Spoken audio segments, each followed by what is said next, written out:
네, 안녕하세요. 자, 지작사 554단 사령부 장병님들 안녕하셨어요? 자, 오늘 1일 1페이지 세상에서 가장 짧은 교양 수업 365 강의를 맡게 된 박지영 강사입니다. 안녕하세요. 자, 오늘은 제가 똑똑해 보이려고 이게 학사모 썼거든요. 네, 교양 수업 해야 되니까요. 그죠? 그리고 이 음악 같은 경우는요, 지금 장학 퀴즈라고 저 어렸을 때 했던 퀴즈 프로그램 오프닝 곡이에요. 그래가지고 저는 아는데 잘 모르시죠? 네, 그래서 오늘 강의 한번 시작해 보도록 하겠습니다. 자, 오늘 목차 보면요. 제 3차 시에 독서 활동지 공유를 같이 할 거예요. 너무 많이 보내주셔가지고 너무너무 감사드리고요. 저랑 같이 한번 보도록 할게요. 그 다음에 이제는 네, 교양 도서를 읽는데 나는 뭐 사실 뭐 교양 도서를 읽을 필요가 있을까? 나의 교양 테스트를 한번 해볼게요. 내가 어느 정도 교양이나 뭐 이런 지식들이 좀 충만한지 한번 보도록 하고요. 이런 비문학 도서, 이런 거를 갖다 비문학 도서라고 하잖아요. 이런 것들을 어떻게 읽으면 좀 쉽고 재밌게 읽는지 한번 이야기 드리도록 하고요. 그 다음에 내용, 좋았던 내용 같이 한번 읽어보도록 하겠습니다. 그리고 같이 읽으면 좋을 책, 그리고 다음 차시 읽을 책까지 말씀드리도록 할게요. 자, 지금 저랑 이렇게 강의하고 있고요. 오늘 4차시죠. 그리고 사회과학, 그리고 1일 1페이지, 네, 세상에서 가장 짧은 교양 수업 요거 공부하고 있고요. 다음 주, 그리고 다음 주, 벌써 6차시예요. 그죠? 너무 아쉽죠? 네, 한 것도 없는데 벌써 끝나서 좀 아쉬워가지고, 좀 제가 더 재밌는 내용으로 같이 한번 해보도록 하겠습니다. 3차시 독서 활동지 공유 한번 해보도록 할게요. 음. 아, 공유하기 전에요. 제가 자랑할 게 있어요. 여러분들 그 HIM 힘이라는 군대에서 보는 잡지 아시죠? 제가 나왔어요. 그래서 여러분들도 나오신 거죠. 제가 육군 554단 사령부 독서 코칭 이야기를 네, 실은 내용들이 나왔으니까요. 육해상해 통쾌 독서 코칭에 대한 이야기 네, 1월호거든요. 한번 찾아서 보시면 저 나오고요. 네, 554단 사령부 네, 독서 코칭 이야기 나옵니다. 여러분들이 너무 잘해주셔가지고 제가 이런 영광을 네, 대단히 감사드립니다. 자, 이제 독서 활동지 한번 볼게요. 음. 제가 이제는 두 가지 정도 부탁드렸어요. 가장 재밌었던 부분, 좋았던 시를 한번 같이 좀 적어주시면 좋겠다. 또는 이제 나의 유언시 한번 적어보고 낭송해보자라고 말씀드렸는데요. 정말 저 너무 깜짝 놀랐어요. 아주 그냥, 군대에서 계시는데도 감성들이, 요새 감성 아니라 갬성이라 그러죠. 너무 정말 어떻게 이렇게 글들을 잘 쓰시는지, 제가 이거 문집 내야 되나 싶더라고요. 그래서 사실은 시를 되게 여러분들이 그렇게 좋아할 거라는 생각은 못 했거든요. 아, 이거 조금 이렇게 시가 되게 좋은 내용, 이렇게 막 재미가 있을까 막 이렇게 생각을 했는데 의외로 너무 잘해주셔서 정말 정말 감사합니다. 자, 나의 유언시 한번 읽어볼게요. 자, 짧은 순간 동안 이곳에서 당신을 만난 행운에 감사하다. 알고 보면 우린 별들의 일부분, 엄청난 확률의 결과일 뿐, 갈 때는 감정이 쌓이기보다 이렇게 생각하고 싶어진다. 나는 어떤 자취를 남겼는가? 이젠 어떠한 의미가 남아있는가? 당신의 궤도에 영향을 주었다고 생각하고 싶어진다. 내게 당신이 주었듯이 서툴러서 못다한 말들, 전하지 못한 마음을 흩어버리고 바람에 나를 실어간다. 우린 별들의 자식 순리 따라 되돌아간다고 생각하고 싶어진다. 바람에 나를 실어간다. 어쩜 이렇게 멋있는 표현을 하셨을까요? 네. 자, 나의 유언시. 수많은 우연을 거쳐 당신을 만났습니다. 수많은 시간 중 같은 시간 속에 살아가고, 수많은 나라 중 대한민국에 태어나고, 수많은 학교 중 같은 학교를 다녔고, 수많은 사람 중 당신이 내게로 와줬습니다. 우리 처음 만난 그날, 만약 내가 아침에 버스를 놓치지 않았더라면, 동아리에 들어가지 않았더라면, 유치원에 봉사활동을 가지 않았더라면, 그래도 내가 당신을 만날 수 있었을까요? 당신이 웃는 모습을 볼 수 있어서 좋았고, 당신이 밥 먹는 모습을 볼 수 있어서 좋았고, 당신이 잠든 모습을 볼 수 있어서 좋았습니다. 이 세상 그 무엇보다도 소중한 당신, 눈물 날 것 같아요. 당신을 만나 한 채 후회 없는 삶을 보냈다고 이 세상 누가 물어봐도 한 채 고민 없이 대답할 수 있습니다. 다만 당신을 두고 먼저 떠난 지금 이 세상 그 누구보다 후회가 됩니다. 나는 그곳에서 당신만을 기다릴게요. 몇 년이 걸린다고 해도 당신만을 기다릴게요. 당신과 후회할 날만을 기다리며 후회면 뒤에 만날 날 이 세상에서 당신을 가장 사랑했던 사랑하는 사랑할 땡땡땡이 저 겨우 참았어요 울음. 정말 여자친구시겠죠 지금은. 네. 정말 행복하실 것 같아요. 이런 시 받으면 네 한번 보내주시면 좋을 것 같아요. 겨우 읽었어요. 네. 아는 사람, 싫은 사람 100명이 있다 해도 고마운 사람 1명이 소중한 것을 아는 사람. 감사는 가볍게, 사과는 무겁게, 말의 무게를 아는 사람. 언제, 어디에서라도 행복을 찾을 줄 아는 사람. 나로 인해 슬퍼하는 모습을 보는 나의 마음을 알아주는 사람. 근데 유원 씨는 항상 슬픈 것 같은데 이거는 그냥 되게 행복해지는 시인 것 같아요. 그래서 보면서 너무 좋았어요. 음. 그리고 이제는 뭐 꼭 이런 유원 씨 말고도요. 이런 거 적어 주셨는데 저는 이런 거 글을 읽으면 정말 힘이 뿜뿜. 네. 나는 시를 참 좋아한다. 의외였어요. 저는 이게 시 좋아하시는 분들도 계시더라고요. 그래서 여러 가지의 시들을 읽게 되면 나의 삶에 대해서 내 가치관에 대해서 다시 한번 반성해 볼 수 있는 시간을 가질 수 있기 때문이다. 특히 요즘같이 여러 가지로 고민이 많은 시점에서는 보기에는 정말 좋은 시들이다. 복잡했던 나의 머리를 조금 식혀주었던 시들이다. 내가 생각했을 때는 시는 어떤 상황에 따라 읽는지에 따라서 다르다. 제가 이건 말씀드렸었죠. 그래서 나는 전역하고 이 책을 읽으면 어떤 생각이 드는지 다시 한번 확인하고 싶다. 그래서 이 힘들었던 군 생활에 단비 같은 존재였대요. 너무 감사드립니다. 네, 근데 저 이런 거 너무 좋아요. 이 책을 정말 말씀하셨던데 상황에 따라 시든 책이든 소설이든 굉장히 이게 달라져요. 네, 결혼해서 봤을 때 틀리고 결혼하기 전에 틀리고 이 책을 봤을 때 네, 굉장히 다르다는 거죠. 그래서 네, 이렇게 반복해서 읽는 반복 독서 정말 전 권장해 드리거든요. 그래서 정말 좋은 생각이십니다. 어 가장 이분은 이제 "아끼지 마세요."라는 시가 굉장히 와닿았대요. "마음 또한 아끼지 마세요. 마음속에 들어있는 사랑스러운 마음, 그리운 마음 정말로 좋은 사람 생기면 준다고 아끼지 마세요. 그러다가 마음에 물기가 마르면 노인이 되지요." 그랬어요. 근데 저도 이런 거 이 시에 되게 공감했어요. 그래서 이 "아끼다 똥 된다."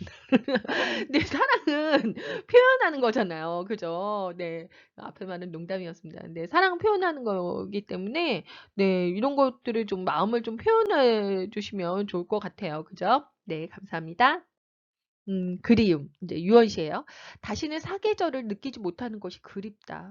다시는 따뜻한 사람을 손길을 느끼지 못하는 것이 그립다.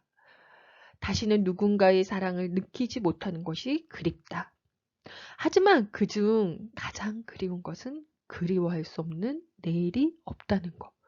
와, 진짜 나태주 시인이 보시면 깜짝 놀라실 것 같아요. 예, 정말 네. 그리워할 수 없는 내일이 없다는 것. 흔적. 사람이 지나가면 그 향기 남듯이 태풍이 지나가면 아픈 자네들이 남듯이 내가 너에게 지나간 향기일까? 와, 다들 진짜 시인이세요. 저 흔적이라는 제목도 되게 멋있는 것 같아요. 네. 그다음 음 이분은 이제 저랑 격한 공감을 하시는 분이에요.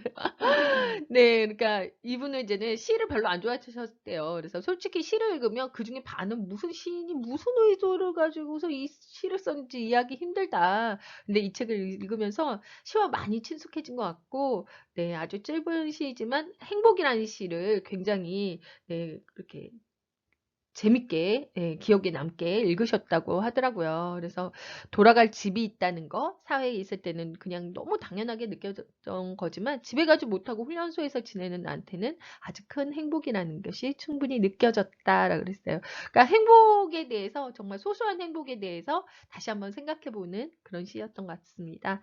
네, 감사합니다.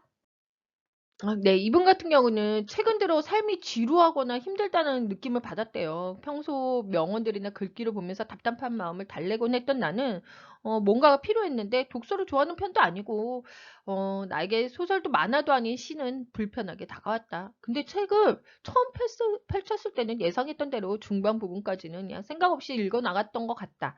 에휴, 어차피 읽게 된 거 집중을 하였고 조금 의아한 일이 일어났다. 시의 내용이 내 삶을 설명하는 것 같은 기분이 느껴진 것이다. 근데 이 시에 동화된 거죠. 그러니까 저도 이제는 사실은 이렇게 성격 급하고 막 이래가지고 시 같은 거 막 음미하고 막 이런 거 잘 못하거든요. 근데 저도 읽으면서 이제 마음이 말캉말캉해졌다 그랬잖아요. 이분도 그러신 것 같아요. 정말 감사합니다. 음. 자, 이것으로 네, 후기 마쳤고요. 너무너무 이렇게 길고 재밌게 써주시고 그래가지고 제가 감동받았어요. 근데 지금 제가 눈물을 참았지만 유원 씨나 막 이런 거 보고는 다, 다 운 것 같아요. 그리고 오늘 강의도 원래 제가 약간 어둑어둑해질 때 찍는 거 좋아하거든요. 야행성이어서. 근데 오늘은 이거 읽다가 울까봐. 그래가지고 그냥 낮에 했어요. 자, 오늘 이제 본격적인 내용 1페이지. 네, 세상에서 가장 짧은 교양 수업 365 할 건데요. 일단 우리 내가 교양 있는 사람인지 한번 교양 테스트를 한번 해보려고 그래요. 어떻게 한번 볼게요. 책 다 읽어보셨죠? 읽어보셔도 되고, 안 읽고 하셔도 됩니다. 한번 볼게요. 자, 나의 교양 지식 레벨. 네, 교양 셀프 체크리스트. 여기서 옳은 것을 모두 고르시오. 이렇게 손가락으로 표시하시면 될 것 같아요. 자, 마틴 루터는 비텐베르크 성당 문에 로마 카톨릭 교회를 비판하는 94개 이유를 적어 붙였다. 모비딕은 어니스트 헤밍웨이의 작품이다. 르네상스 전성기의 빼어난 걸작 중 하나인 미켈란젤로의 다비드상은 골리앗을 공격하기 직전 긴장된 다윗의 표정을 묘사하고 있다. 다 표시하셨나요? 네, 정답 한번 네, 정답 한번 공개하도록 하겠습니다. 자, 94개 이유가 아니라요. 95개조 반박문이었죠. 그리고 모비딕은 네, 누구의 작품일까요? 네, 허민 멜빌의 작품이고요. 네, 마지막은 맞았습니다. 자, 다음 문제 한번 볼게요. 재밌으시죠? 네, 한 개가 정답이었고요. 자, 여기서 옳은 거를 고르세요. 1997년 생식적 복제에 성공한 아기 양의 이름은 둘리이다. 르네상스 음악은 대략 15세기 중반부터 16세기 말까지 음악을 가리킨다. 교향곡 합창은 베토벤이 완전히 귀를 먹기 전 마지막으로 작곡한 곡이다. 자, 니체 철학의 중심 주제는 모든 가치의 재평가이다. 이게 다 이 책 내용에 있는 내용이죠? 네, 다 표시하셨나요? 네네, 갈게요. 자, 네, 둘리 아니라 돌리죠. 네, 웃겼어요. 네, 그리고 어때요? 완전히 귀를 먹기 전이 아니라 귀를 먹은 상태에서 작곡한 교향곡이죠. 합창이요. 네, 그 다음 이제 볼게요. 자, 여기서 옳은 거. 네. 버트란드 러셀은 분석 철학의 창시자이며 1950년 노벨 평화상을 수상했다. 신이 카인과 아벨에게 재물을 바치라고 했을 때 카인은 자신의 가장 소중하게 여긴 양을 바쳤고 아벨은 필요하지 않은 과일과 곡식을 바쳤다. 네, 표시하셨나요? 네. 네, 둘 다 틀렸죠. 노벨 평화상이 아니고요. 노벨 문학상을 수상했죠. 그죠? 네, 그리고 카인은 뭘 바쳤어요? 네, 둘이 이렇게 바뀐 거죠. 그죠? 카인이 과일과 곡식을 바쳤고 아벨 같은 경우는 양을 바쳤습니다. 네. 어때요? 몇 개 맞으셨나요? 네, 몇 개 맞으셨어요? 네, 4개 미만이시라고요? 네, 그럼 교양 수업 365가 네, 365라고 할까요? 유일한 해결책이다라고 보시면 돼요. 여기 5개 이상 맞으면은 뭐 안 보셔도 돼요. 네. 아, 그러면 이제 본격적인 내용 들어가기 전에요. 비문학도 도서는 어떻게 읽어야 될까요? 비문학, 문학이 아닌 도서들 어떻게 읽는지. 이거는 저만의 노하우거든요.